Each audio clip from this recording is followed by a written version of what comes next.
welcome to the Jamie Love Show. I have two special guests here with me today. We have Annette Medallion. Her raw journey started 13 years ago, same as me. And we have Taylor Bud. His raw journey started 15 years ago. So excited to talk to them and hear about their journey and just see where the conversation goes. So Taylor, let's start with you. Tell me a little bit about how your journey started 15 years ago, what inspired you to change your health, and just kind of follow this path.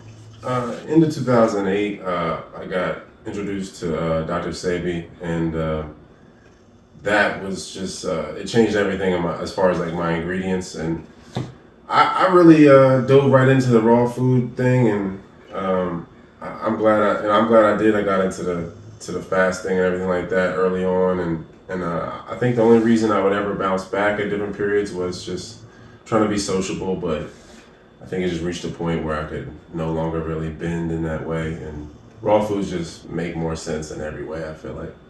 Yeah. Yeah.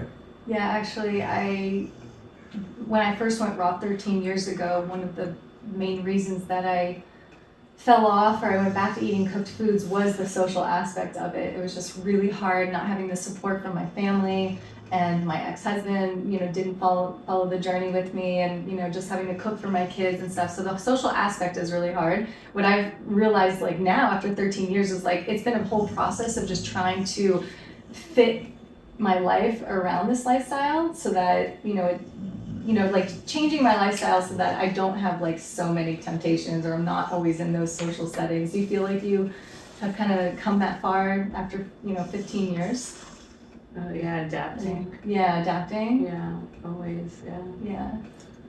Yeah, no, it's been a long process. I know, if you have children or a significant other, I know it's probably difficult. If they're not on the same page, especially I guess did you meet prior to shifting your diet?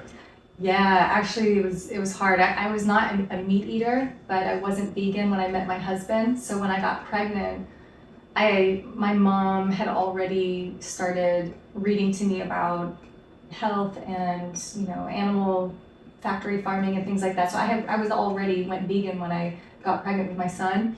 And when I was pregnant with him, my husband and I got into an argument because he's like, I'm not raising our kid vegan. So it was complicated right from the start, Yeah. Yeah. Oh, yeah. Yeah. Were you having to cook for them and stuff too? Oh yeah, it was really hard, and it was probably one of the biggest reasons why I ended up leaving, splitting up with my ex-husband, because it was a battle just finding restaurants to go to, agreeing on what to have for dinner. I felt like my whole life was in the kitchen cooking for everybody else when I wanted to live such a simple lifestyle. One of the main reasons I wanted to go raw is because I wanted simplicity in my life. I don't want to be slaving over a hot stove, constantly trying to find recipes and cook for other people. It's really a distraction. All that time and energy that people put into shopping, preparing for cooking, 2-3 cleaning up hours after, putting in the dishwasher. It's just you could be using all that time for some creative endeavors. Anything else. Anything else, literally. Not dissing anybody, people we cooked, but I just didn't want that for my life. Yeah. And I think that the longer it takes to clean it up, usually it's kind of as within so without kind of thing, where if it's a lot of cleanup afterward, it's probably a lot of cleanup in your body. It's a lot. Your body probably has to do a lot. It's taxing a lot, I think. Mm-hmm. And think of the feng shui too.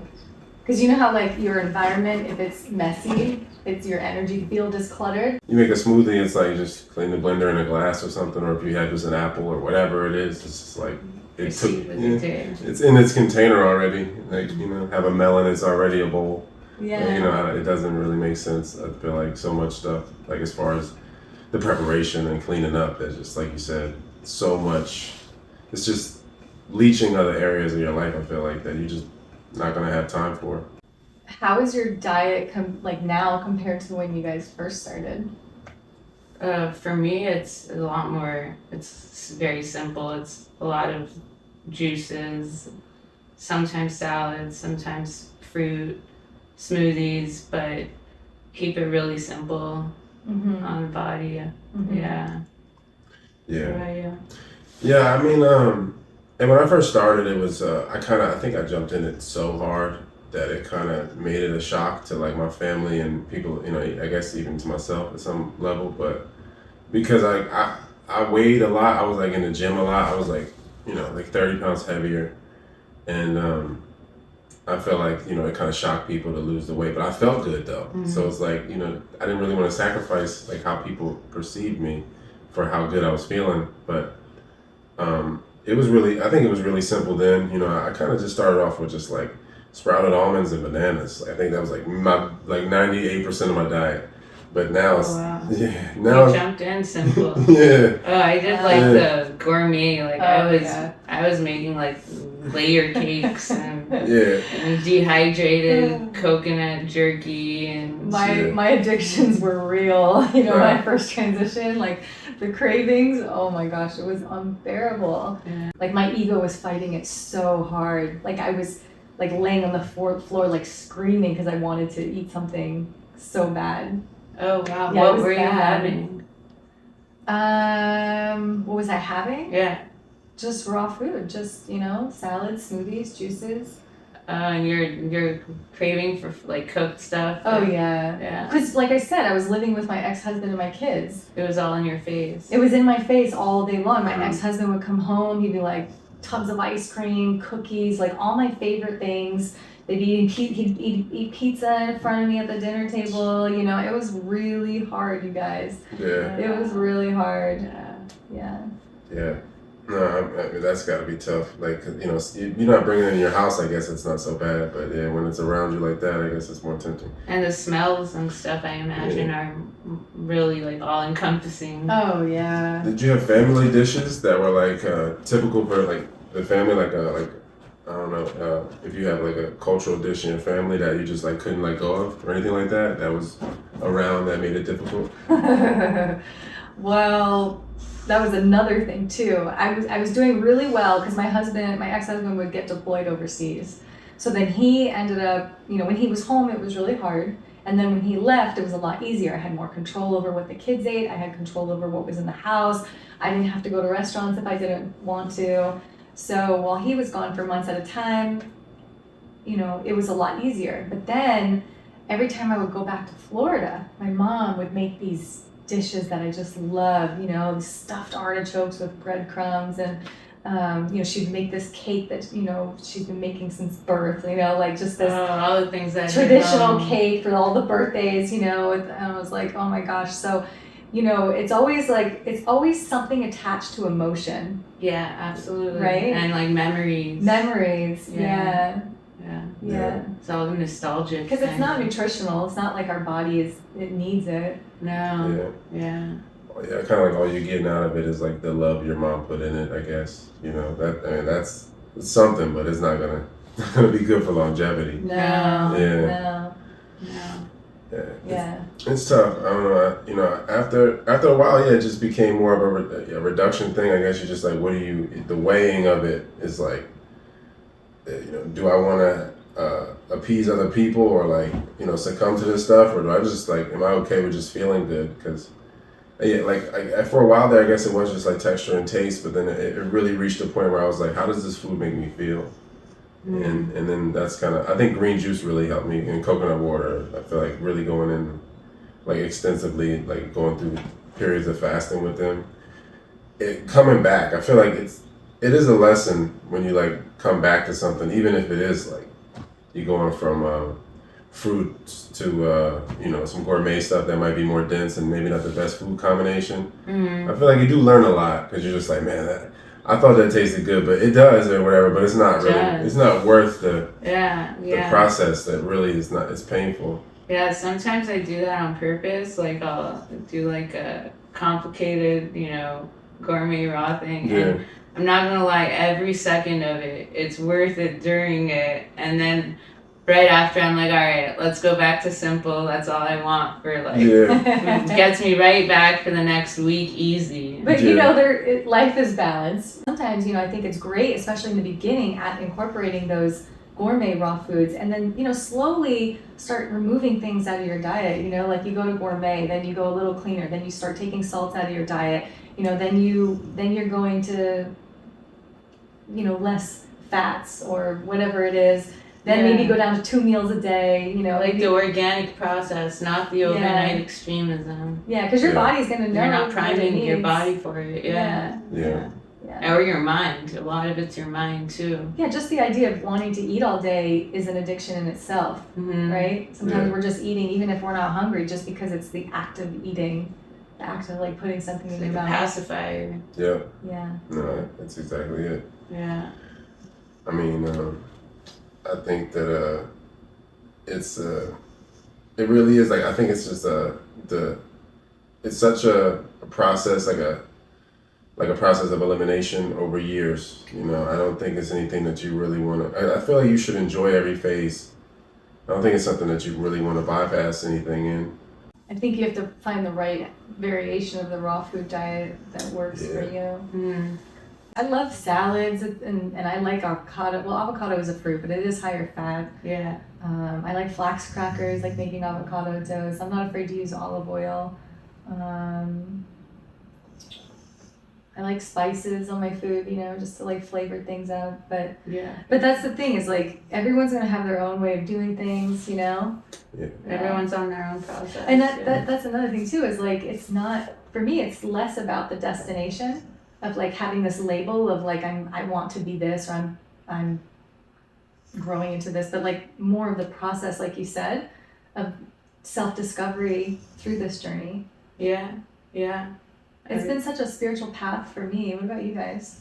Yeah, for sure. Absolutely. I think that's where people relapse to, because they look at it more like on a mechanical level. And, you know, I feel like cleansing and stuff, they go, it gets more mechanical, and then I feel like that's how you can fall back, because it's so much more to like what you eat. Like you were saying, it's like emotional, and there's so many more things tied to it. Like your whole process of eating is like, it's a reflection of your relationship with yourself and like your relationship with life itself. Like the way you go about eating, your selection, you know, of what you're eating and everything. The whole process is, you know, metaphysical. It's not just rudimentary, you know, like mechanical, like animalistic eating. It's not like that. And I think people look at it like kind of like that and get caught up in that. Like, you know, I think that's the pitfall of focusing so much on like the destination. Yeah, I don't think people look at like what they're consuming as that nuanced thing of where you're at. They just do it like a program, because we're programmed to eat whatever standard American diets 3 times a day. And you know, you come across people that kind of have simplified it like us, and it's like an extreme thing for people, you know, to accept, kind of. Could you imagine if everybody wasn't so obsessed with food? Yeah. How much we would create in the world? Can we just eat how we want to eat? And, you know, just be healthy, and then let's move on to something else. You know what I mean? Like, why does the focus always have to be so much about, like, you know, food and all the time? But distractions and complications. Distractions. But I guess there are different levels of, you know, we do need people in the world to help inspire people and to educate. Yeah, I mean, I think it's like all about your pattern, the pattern that you leave, like, because you know, I think action's always gonna speak louder, and like, I think for like cleansing or changing your lifestyle, like from my experience, like if I'm going through a creative process, the more that I eat, the more that it gets impeded upon. Like it's now I'm being more distracted, I feel like, from it. Whenever I'm in any kind of creative process, whether it be writing or making music or whatever, I'd imagine that like if you was to go into this process, like of having a child with someone that's like in a similar wavelength, that whole creative process would eliminate your appetite, I feel like. Because the creation, I feel like fasting is more like a byproduct of creation. Like, when you're creating, you're not hungry. You're feeding off of other things. Yeah, I feel like you'll go all day creating something, right, without eating? Yeah. Totally. I think your communication. Think about it. Yeah. Your communication with yourself, I feel like it's just so strong. And the food is just more so like a reminder of something, whatever, for whatever reason you need to be reminded of your energy. You need to be reminded there's some type of communication that needs to be reestablished. And I think that's what the food is more so there. Like, it's like you said, it's not like I'm focusing on the food like this. I'm more so using it as a medicine or a reminder so that I can stay on course for what I'm trying to do. It's not like I'm focused on like, what can I eat next? It's like, this is just a means to continue on doing, my creative process, like in my life, my whole lifetime. Like you said, it's a reminder, kind of. It's a grounding thing. There is still that social aspect of it. Yeah. Yeah, and you don't want to isolate completely. Like, that can get a little tough just on relationships sometimes. But I did that. I've done that. The isolation. Yeah, I had to I pulled myself out of the world for a few years. Wasn't on social media.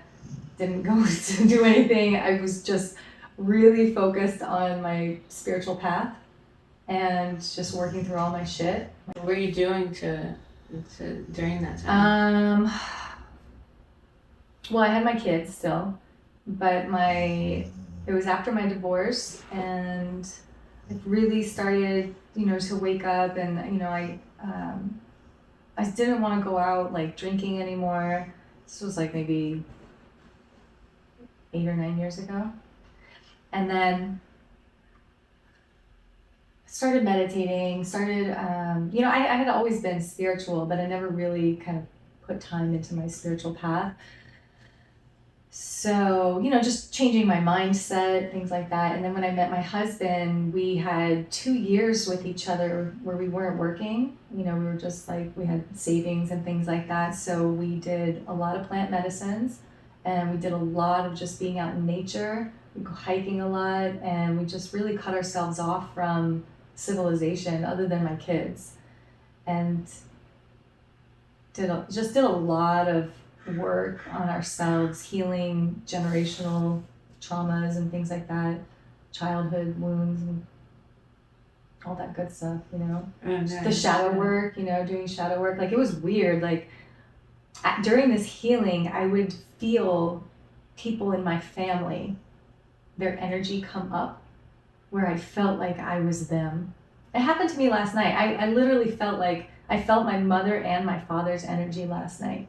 Like, yesterday, I was just like laying, I think I was like laying and working on my phone or something, and I could just still feel their energy inside of me.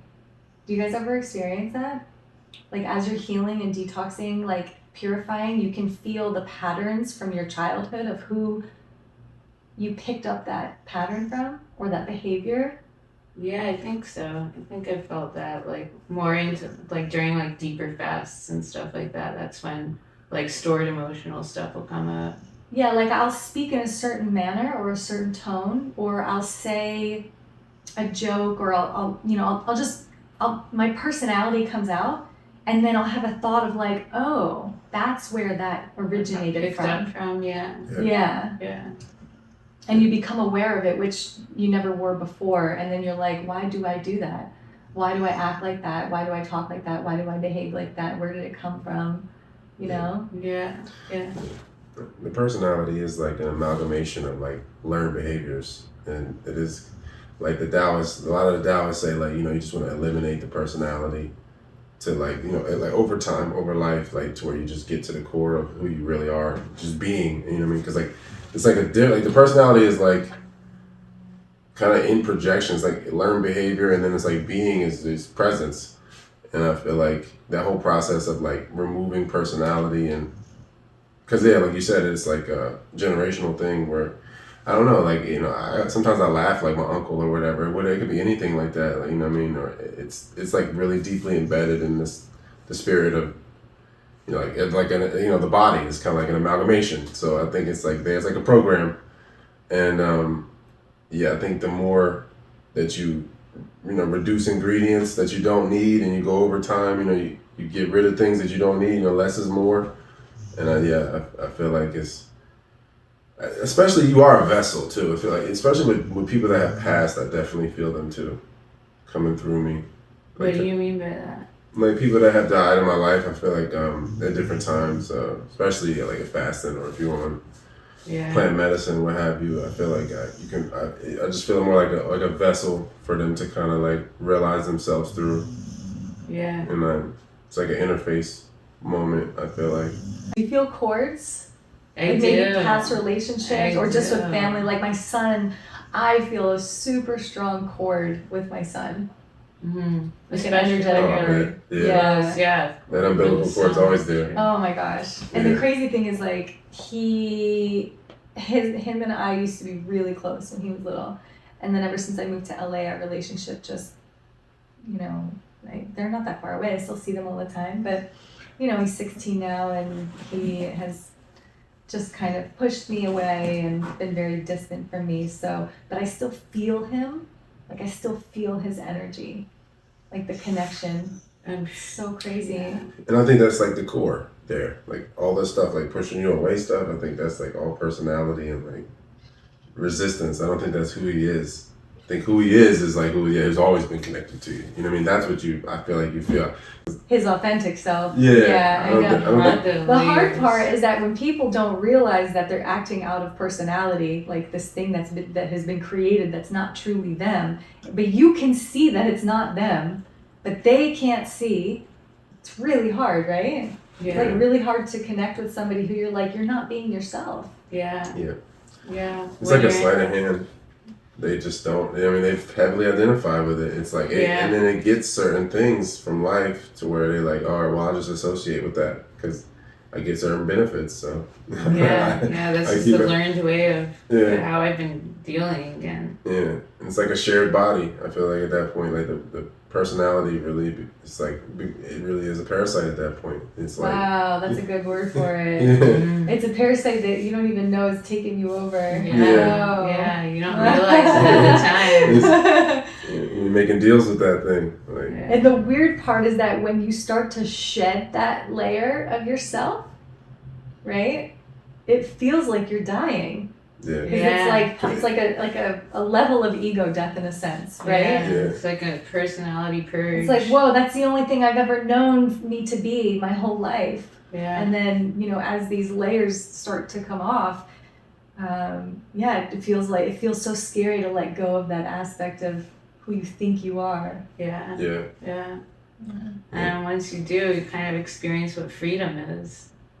You know, like without those filters and those parasites, really, that you've been relying on for survival. I felt that like when I did like a long fast, it was scary because, you know, it's everything you've learned and you've survived with, and then you identify these filters you've been using and like ways to suppress part of yourself to like appease those around you or whatever, like shame, things like that. And once you let go, it's kind of like, well, now I can just live in the moment and be who I'm supposed to be right now and not have these expectations for other people or what have you. I think that's why the deeper you go into your spiritual practice, or like just figuring out who you are, the less you want to hang out with people who still see you for who you used to be. Mm-hmm. Yeah. Does that ever happen? Like, you know, because you change, but then all they see is who you used to be, right? And they still act accordingly or treat you the same way, right? And you're like under here, like, I'm not the same person, you know, I'm different, you know, but they can't see past their projection of who they think you are. Yeah. Yeah. You're more yourself. You know, you're just more yourself, and like I feel like they have a heavy association with their false self or their personality, to where if you know they want to endorse your false self because it like supports their false self. You know, totally. You know, and that's why that's why things are really delicate. I feel like in this world, as far as like if you take a job or if you take certain positions working with people, like they have to at some level, you know, really reinforce like reality, being real, being who they really are, or you're gonna all be like kind of just supporting the illusion. You all be like living in a conceptual illusion that's not actual. Like nobody is. I feel like it's like a collective agreement to lie to ourselves, and that's I feel like it's the most painful part of living in society like this. Like people have whatever their limitations are or whatever they identify with as far as their limitations, and then that creates like a certain kind of hunger in them, and then that creates a lifestyle, and then they gotta feed that lifestyle and maintain it, and then it's like everybody else like wants to do the same thing with their false selves lifestyle, and like everybody's like supporting the illusion together, and it's like as soon as you break away from that, they're like, man, like it really is like fearing for its life. Like the false self in them is like trying to continually wake up the illusion in you, like keep you in it. Yeah. And I think it's tough. Yeah, I think it's the hardest part, like about doing anything with people in this world right now. When you finally see someone who is conscious and you look them in the eye, it's just like this unspoken understanding of like, I see you. Yeah, you don't have to edit yourself. Yeah. It's so exhausting. Yeah, and it's so nice when you finally find somebody you can just let everything go. Yeah. You feel it inside, 100%. You really just gotta, when you edit yourself, it costs a lot of energy, and then you have a hunger for foods that you would have never eaten. That's from my experience. I feel like when you edit yourself, like that's strong. If I have to be not my whole self, if I have to slice off pieces and to be around people, I'm like, man, this is exhausting. And then now I have a crazy appetite. My appetite is not the same. I want bad food combinations. Yeah. It's like the less authentic that you can be, the more you want to numb that. Oh shit. The more you want to numb that. So think about when you're a kid growing up in a home where you're judged, you're criticized, you're not accepted, your dreams are shut down. No wonder kids grow up, like all those eating disorders and like emotional eating starts in childhood. And then that's when their personality starts to form.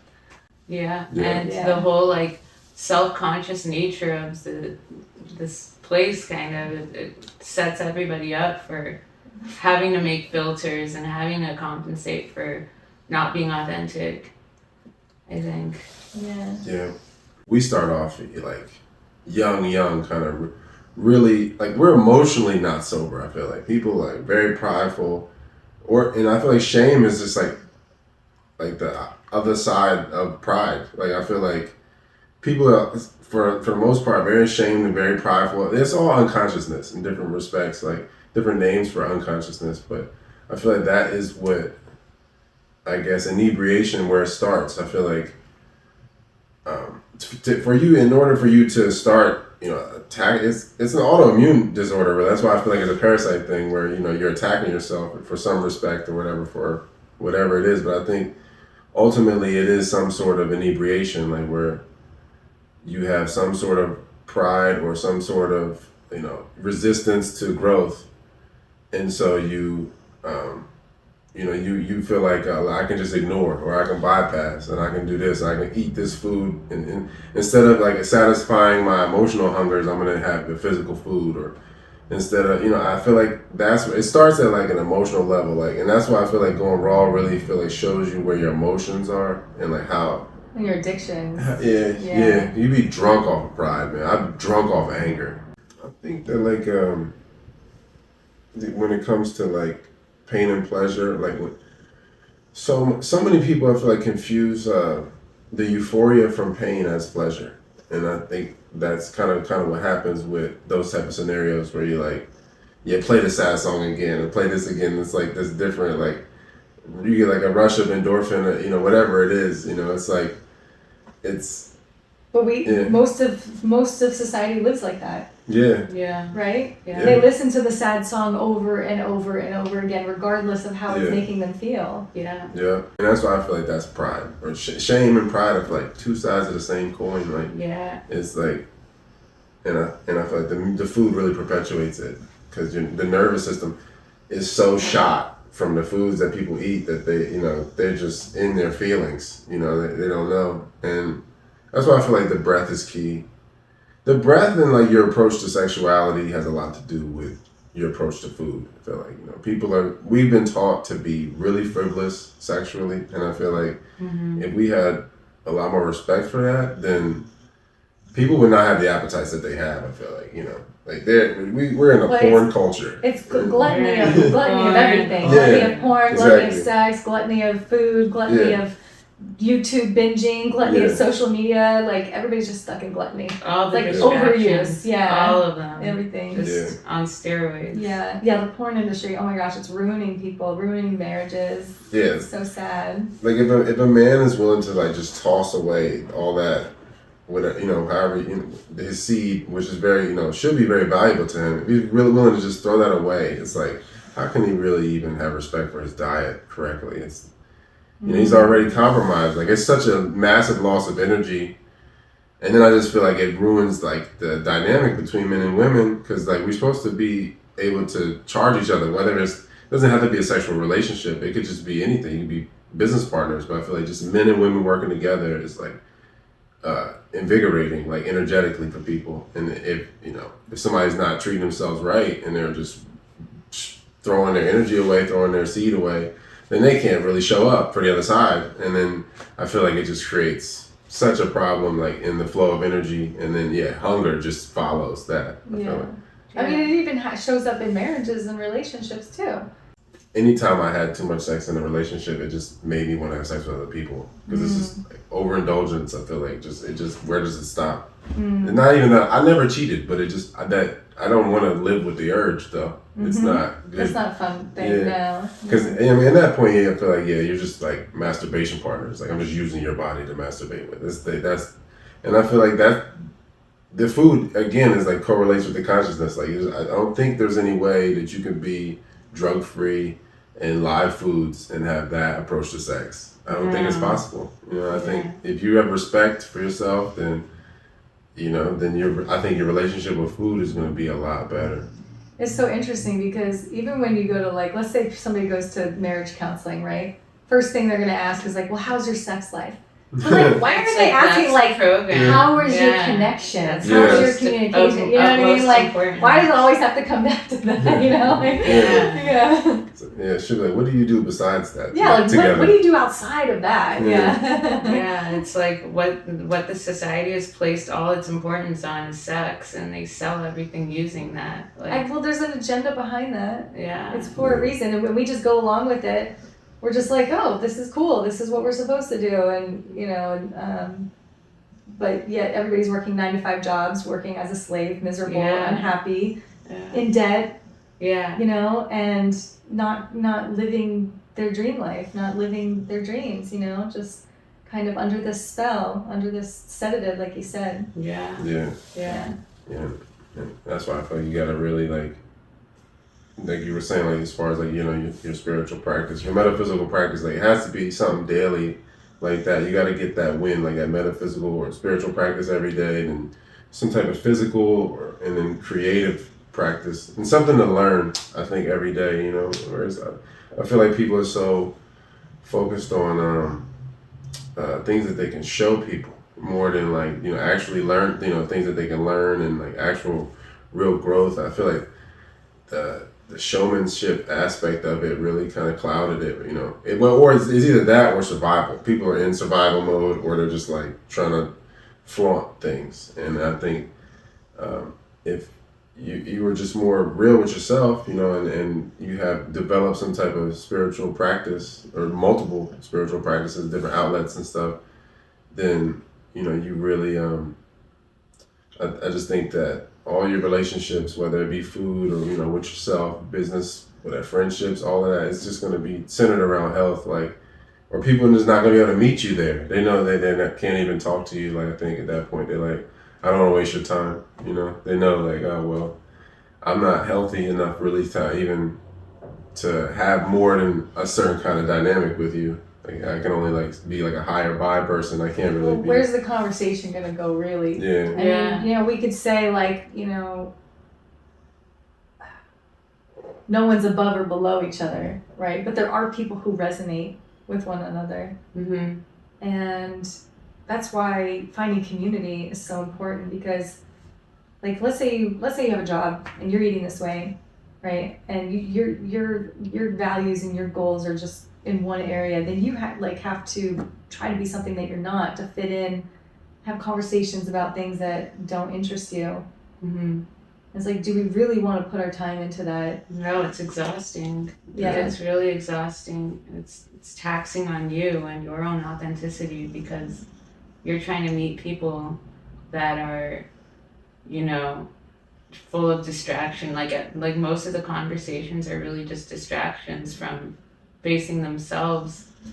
Yeah. And it's kind of painful to engage in. For me now at this point in my life, like if we're gonna hang out and we're gonna spend time with each other, let's build something together. Let's collaborate on something together. That's what my diet has done, or what my health journey, my spiritual path, because they go hand in hand. Yeah. It has really been a platform to propel me into my purpose. Yeah. Like because I always felt that I was meant to do something. I had a great purpose, didn't know what it was. The more clean I got, the cleaner my body got, the more spiritual I got, the more clarity I got, the more vision I could see. Like I could, see the vision more clearly. I felt like I was really being pulled into my purpose. Yeah. It's not really something that you're reaching for. You have to figure it out what it is. It's like once you align yourself with your highest version of yourself or your highest path, like it pulls you. I love that. Do you ever get goosebumps or chills like when you're speaking truth and it's like angels are telling you like, yes, this is Keep truth. it going. Yeah. I think that it's more so like, do you want are you going to be concerned with the effects, or are you going to, is it more so about the cause of things, like you said, like purpose?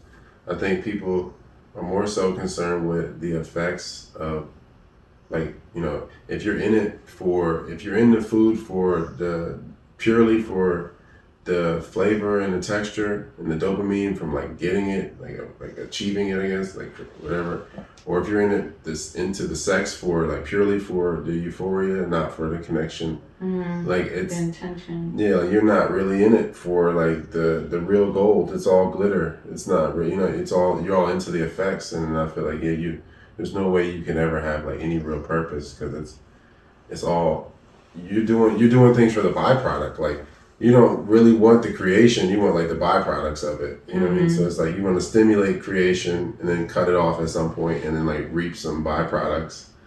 And I think that's kind of like the difference, like where if you really get into purpose, you're like what really matters, what really is of real value, and like I just feel like what is eternal and what changes. That's, I guess, the measuring stick is like there's this eternal part of you that is you, and then it's like everything else is kind of like temporary, that's there as a reflection of the eternal, you, the aspect of you or the reality of you. And I think that when you try to like hold things, you try to grasp things, you get caught up in bad cycles like that, like because you're trying to define yourself. I feel like if you're in a personality, you're like, oh, I can't learn this, I can't learn geometry, or I can't do this, I'm not good at this or whatever, and you don't, you're like defining who you are, and then I think that's where you're getting away from that eternal nature, and then it's easier to like say like, well, I'll just bypass like long-term contentment for like fleeting pleasure, and then you're gonna just get into eating things that you should not be eating, and it's like spiritual bypassing too. Living the fickle life. Yeah. It's like just that dopamine chase, or even the toxic positivity where people are not doing the inner work and just trying to cover it up with positivity. Mm-hmm. Right? Yeah, that's another filter, totally. Yeah. No, it's got to be holistic, like you were saying, like the lifestyle with your meal style and your habits. Your mental diet. So let's talk about lifestyle habits. Let's do it. Yeah. What do you guys do? Like for healthy? I know you have a rebounder, so you do rebounding. Yeah, what's that?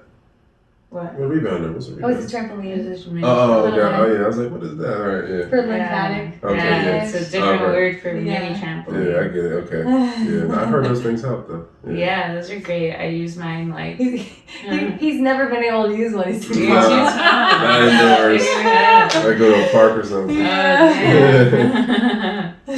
Yeah, I'm short. I can use mine anywhere. But yeah, I use my rebounder. I do a lot of fasting.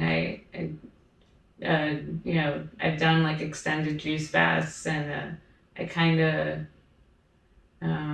I keep everything that I eat and consume like living things for my living cells. Breath work, meditation. You practice breath work by yourself or online or with a group? Yeah, I do it by myself, just like the guided three ones. part breath? Like that one or a different kind? I do that one. I do like fire and ice breathing. I do like Wim Hof kind of breathing, box breathing. I can't imagine you doing that. I'm trying to picture it right now.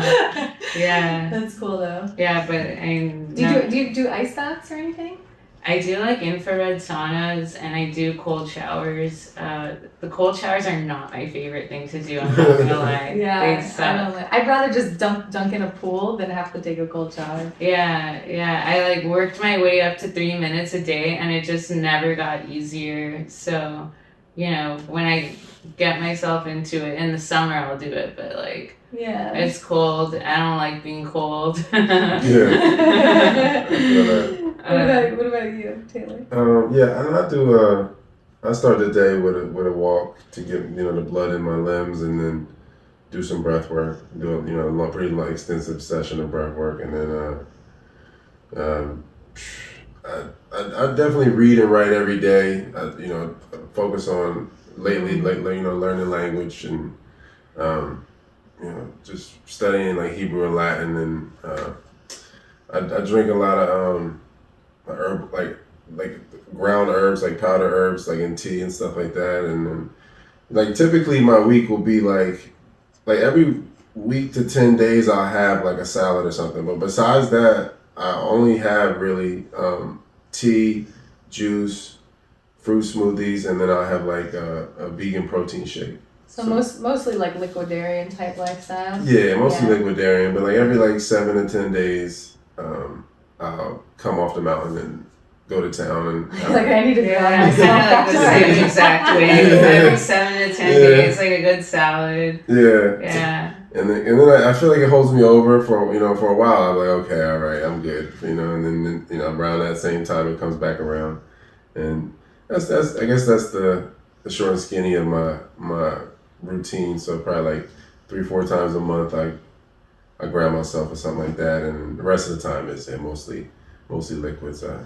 Have you played around with water fasting or dry fasting? Yeah, no, I got really deep into it for a long time.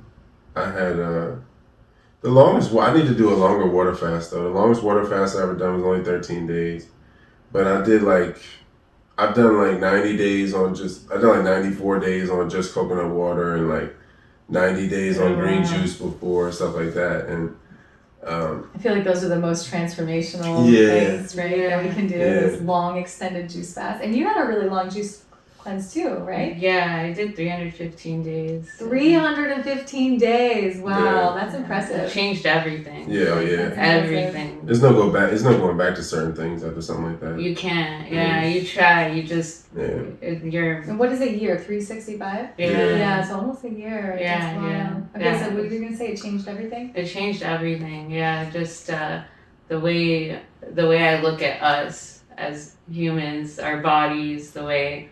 I mean, this world is constructed, and just seeing how much it works against us, kind of, and what we really are, and all we really want is, love, safety, and comfort. But, it's kind of hard to achieve that with everything working against you here. So going back to like the daily practices, it's all about those daily practices and and just keeping like truth around you, true people, authenticity, surrounding yourself with it. I think you gotta play too. Yeah, whatever you like to do to play. I like basketball. I like to just play at least a few times a week. I think you need to just I like bike riding. yeah, so where you just forget about time for a period. Yeah, I go running every day. Yeah. Play music. You guys do music too. Yeah, I like to put headphones in and listen to like beautiful, like inspirational classical music, or these epic soundtracks, or just something really beautiful without words, with instruments. Yeah. And then I ride my bike down these, I keep saying the word beautiful, but I love the word beautiful. Beautiful neighborhoods with these mansions and nice gardens, you know? Yeah. Or these pretty parks. Yeah, create some beauty in your mind. Oh my mind. gosh. And then you could just feel the breeze and the sun shining, and like the trees are so beautiful. Everything just becomes so clear and the colors are so bright. Yeah. It's really nice. Yeah. Yeah. I end up listening to like kind of more aggressive music sometimes. I could not. Yeah. I can't. Let some steam off. Yeah. I might go to the gym like 2 to 3 times a week, and I can't go to the gym and listen to non-aggressive music. I don't know if I Really? can. Well, yeah. When I go I can running, listen to it's like hip hop type stuff, like that makes me feel sexy. The stuff I used to dance to at the club, I'm like, all right, I can listen to some Kesha at the gym or something. Okay, or like, yeah. you know, but I don't want to listen to it on a daily basis just because I don't want it going into my subconscious. Yeah, not really. Yeah, so I try to listen to things that are really uplifting. Yeah, if it's upbeat, then I can do it in the gym. Though. Don't get me wrong. It's just what about like EDM type stuff? Every now and again, I guess I could. I mean, I could do breath work and stuff like that too. Sometimes it depends. It's all mood. Music is a mood thing. Yeah. You know. Yeah. Well, it will affect your mood. So whatever you listen to, it's gonna alter the mood that you're in. So. Yeah. If I listen to something upbeat and positive, I'm gonna feel like, all right, let's do this. Yeah. If I listen to a sad song, it's gonna bring back a mememory. It's gonna make me feel, definitely, pull me right back into the past. It's time traveling. Mm-hmm. Yeah, we are portals. I don't like to like go away from whatever the moment is. You know what I mean? Like I can't try to just accent whatever's present. Because it's like, I don't really, like you were saying, toxic positivity. If I'm not feeling it right now, I'm not going to put certain things like, I can't, if I'm having a bad day, you know it. Like, I can't put a fake face on it all. Yeah, on those days, I just want to listen to something that is feeling me and let it out and just purge that feeling and then move on. That's so funny. What I do when I'm feeling that way is I put on frequencies, like healing solfeggio frequencies. Yeah. Things like that. Yeah, those are cool. Yeah. Those are cool to sleep to also. I'll just, we sleep on a sleep track. Oh, yeah. Well, thank you guys so much. No, thank you. Thank you. This is awesome. Yeah, so it's March 9th, right? Oh, yeah. Okay, so let me tell you guys about the Raw Food Worldwide Meetup. And I'll tell you guys too, because, March 9th, I have a raw food meetup here in Los Angeles, and it has grown so much. People all over have been messaging me, seeing my videos from the meetup saying, oh, I wish we could come. I wish I was local to LA. And I've been telling people just start your own meetup, but people don't really feel supported and they want to feel connected to what we're doing in Los Angeles. So I initiated it just came to me like a month ago. I was like, let's just do a worldwide thing. And everybody could, host their own meetup in their city. So we have 60, as of right now, signed up, 60 hosts all around the world that are going to be doing raw food meetups all on the same day, March 9th, 2024. This has never been done before in history. Yeah. People need that. It's cool, right? You guys, like Making this is really happen. cool. Yeah. Yeah. So I'm so glad that are you coming? Absolutely. Are you gonna try and come? Yeah. I think I will. I'm gonna try to dodge the storm. I think another one's coming my way, so I probably will just hang out, linger in LA, and come by Saturday, it would be right? so awesome. Today's Saturday, so a week from today. today. From today. Literally a week from today. It's gonna be awesome. So if you are in LA, come to our meetup on March 9th in Santa Monica, and the link's in my bio.